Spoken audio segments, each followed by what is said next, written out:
Jadi jamaah, ada sebuah cerita tentang bagaimana seorang lelaki, subhanallah ya. Kakak kelas sana cerita dulu.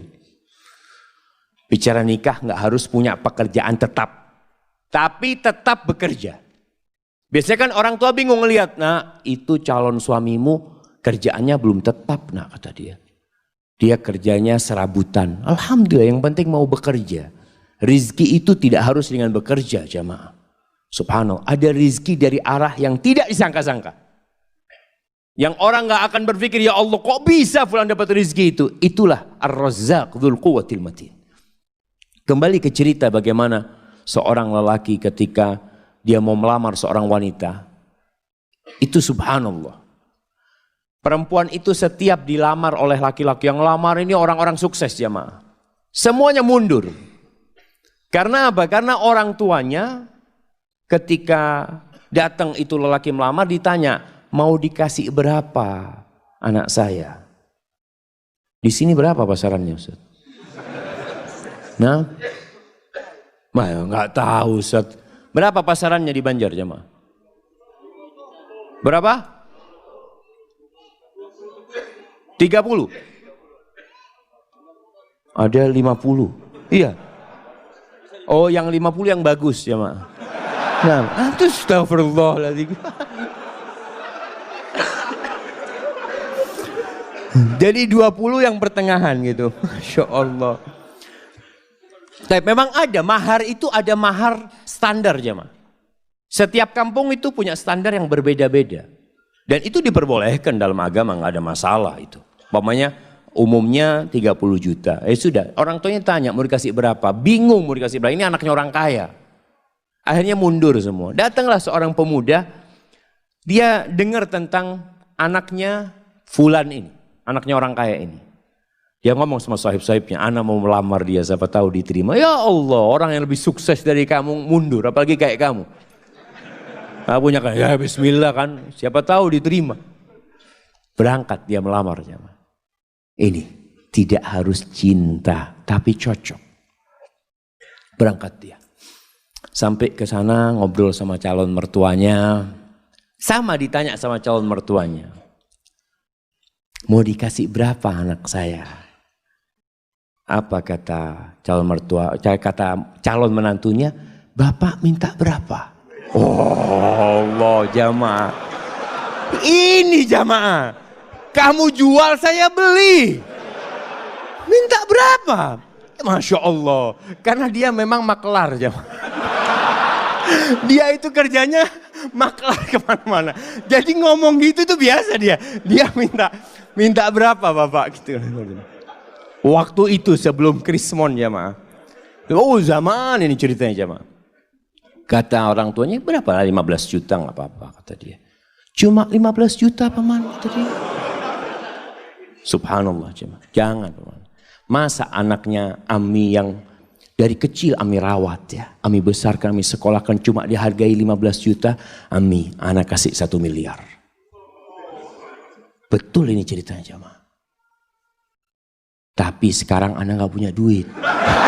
Iya, memang dia gak punya duit. Artinya dia ingin ngasih gitu jamaah. Antum ketawa. Subhanallah jamaah. Subhanallah. Akhirnya ya sudah. Diterima jamaah. Itu keluar dari sana teman-temannya bingung. Kok bisa diterima kamu kata dia.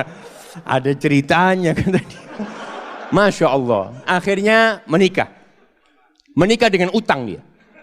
Mahar itu boleh utang. Makanya ketika antum menikah, kan orang tua mengatakan maharnya sekian tunai atau utang. Walaupun anak nggak pernah dengar yang utang jemaah ya.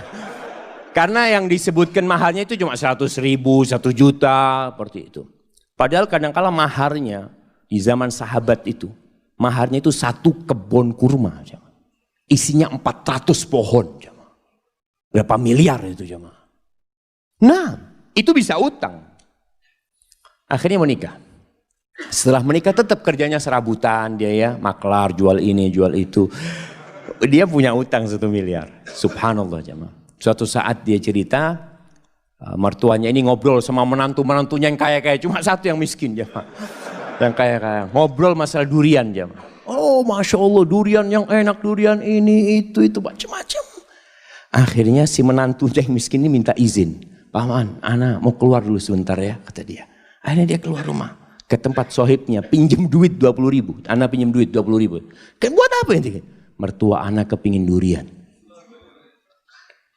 Dia beli durian jemaah. Dia bawa. Sampai rumah masih ngobrol durian ini jemaah. Dia ngomong, paman, afwan, ana nggak bisa beli yang bagus, yang mudah-mudahan ini enak buat paman. Itu mertuanya langsung jatuh cinta sama menantunya nih jemaah. Yang kaya raya cuma ngomong doang, durian. Ada langsung beli jemaah. Subhanallah jemaah. Antum itu kalau jadi menantu yang bener. Mertua ngomong durian berarti kepingin durian. Masya Allah jemaah. Ini akhirnya nih menantu jadi menantu kesayangan. Sampai kakeknya, istri dia itu, neneknya, pernah suatu hari karena sayangnya sama ini menantu ya. Baik menantu ini. Cuma duitnya memang gak banyak. Tapi dia mau kerja.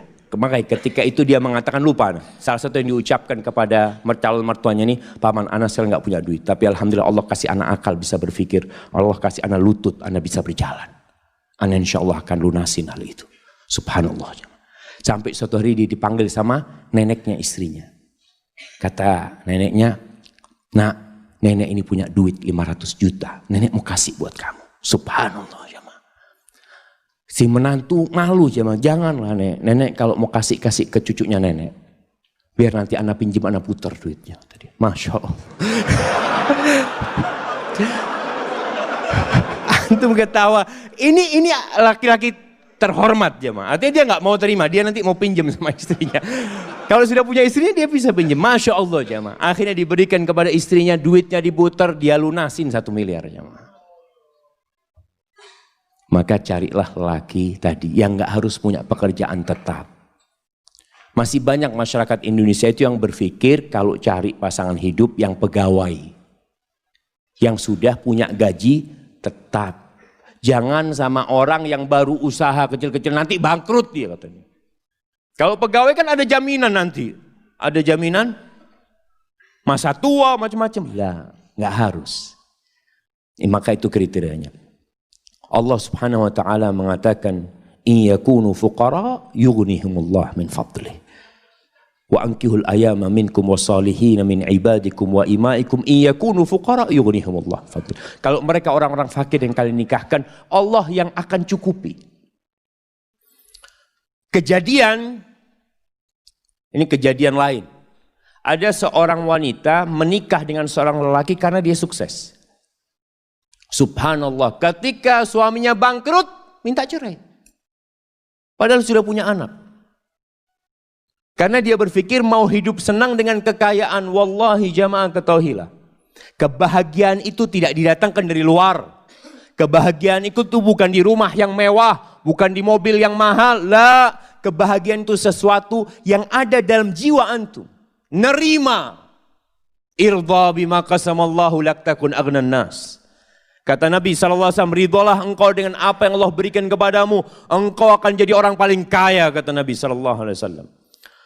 Tapi adapun kalau mau cari istri, maka Rasul sallallahu alaihi wasallam mengatakan tungkahul mar'ali arba. Wanita itu dinikahin karena 4 hal. Nah, yang sudah menikah bisa sebutkan anak kasih hadiah. Nah, yang sudah menikah, antum sudah nikah. Nah, berdiri. Karena kecantikannya. 4. Karena kekayaannya. Karena keturunannya, nasabnya.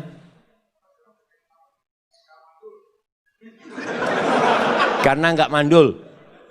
Agamanya mana?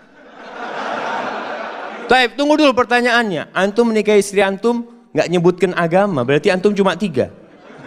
Kenapa antum nikahin istri antum?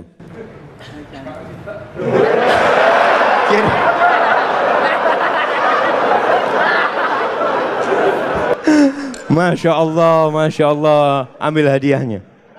Hadiahnya ditukar, Afan. Hadiahnya ditukar. Karena dia menikah karena cinta, anak kasih keluarga sakinah. Masya Allah. Bismillah. Alhamdulillah jamaah. Ada yang menikah karena cinta. Apa yang menyebabkan dia cinta? Wallahu a'lam. Bisa jadi karena cantik. Istri antum mudah-mudahan cantik. Tapi ingat, kecantikan itu akan hilang. Tapi kalau cinta yang ada di hati kita tidak akan pernah hilang dengan izin Allah SWT. Kata Nabi SAW, tunkahul mar'atu li arba' limaliha wa hasabiha wa li jamaliha wa li diniha. Karena kekayaannya, sebagian orang mengatakan, alhamdulillah ana mau cari perempuan kaya Ustaz. Kenapa? Ana sudah lama hidup susah Ustaz. Paling nggak bisa numpang hidup nyaman dengan hartanya istri. Ada. Janda nggak apa-apa janda. Ada yang seperti itu jemaah. Maka antum jangan heran ketika melihat anak muda menikah janda sama umur. Dia umur 20, istrinya umur 35. Janda punya anak 2. Nggak apa-apa, mungkin karena hartanya dia menikah. Yang kedua, karena nasabnya yang mulia. Keturunan Raja Banjar. Masya Allah. Yang ketiga, karena kecantikannya. Ini normal orang menikahi wanita karena kecantikannya. Yang keempat, karena agamanya. Lalu apa kata Nabi SAW? Fadfar bidhatid din taribat yadak.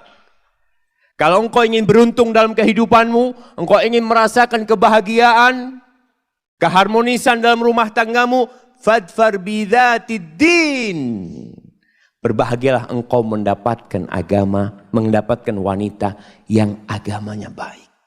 Seperti tadi kita bicarakan, ada standar minimal perempuan baik secara agama. Apa? Apa jemaah? Melaksanakan kewajiban. Ini yang pertama. Jadi standar perempuan itu melaksanakan kewajiban. Ustaz, tapi dia nggak pernah ngaji ke masjid Ustaz. Nah, yang penting kewajiban dia laksanakan. Sholat yang 5 waktu. Puasa di bulan Ramadan. Dia menutup auratnya. Dia berbakti kepada orang tuanya. Maka standar kewajiban ini paling minim harus ada.